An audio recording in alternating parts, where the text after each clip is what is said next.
few days ago, I went and saw Don't Breathe 2. So a little backstory. I love the first movie. It's directed by Fede Alvarez. Kind of this like he's the guy who did the Evil Dead reboot or remake. He's kind of he was kind of a protege of Sam Raimi's. So he does a lot of like these cool horror films. He's tied to like Crawl and a few other things. But I remember seeing Don't Breathe and just being blown away by it. It follows these kids who break into this blind guy's house. They're there to like steal what they think is like some kind of hidden treasure or just stash of money.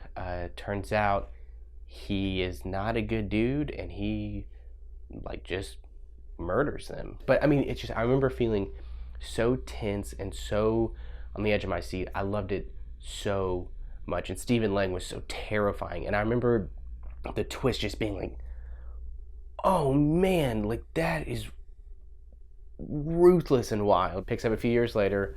The blind man, he has found this girl and is now raising her, teaching her how to survive. He's very strict, won't let her go out a lot.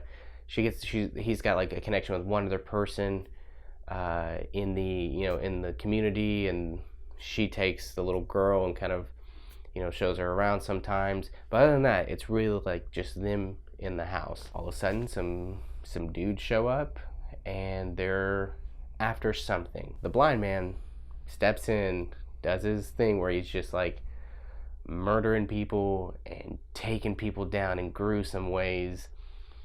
And yeah, well, also like him coming to terms with how bad of a dude he is, but also trying to save this little girl. While it is an enjoyable like hour and a half, it's like a great cable movie where you're like, oh yeah, I really like the first one, I'll turn this one on.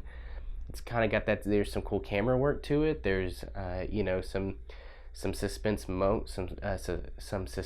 moments there. It really does play up sound a lot, and because he's blind and he is using his other senses to take down these criminals or these guys. But I just think it's the wrong movie. I don't know, the story is so weird to me because it kind of it asks you to forgive this character a little bit for some heinous things he did in the first one that you find out that he does. I still don't like this guy. Like, and you're not really supposed to. Some of the movie is about redemption and forgiveness and coming to terms with the monster, within.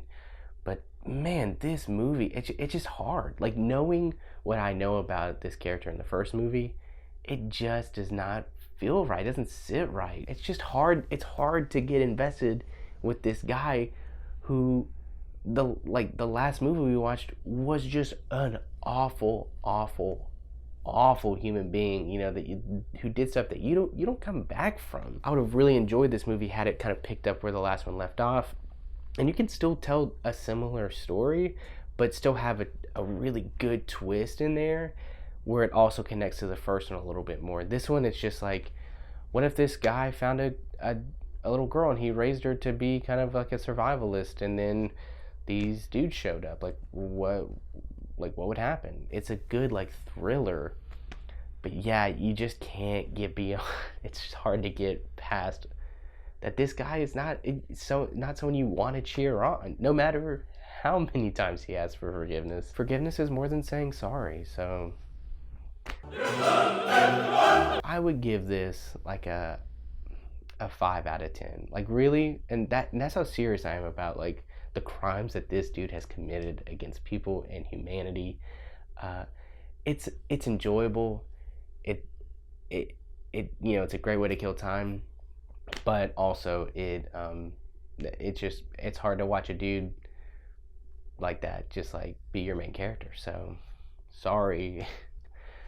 Sorry.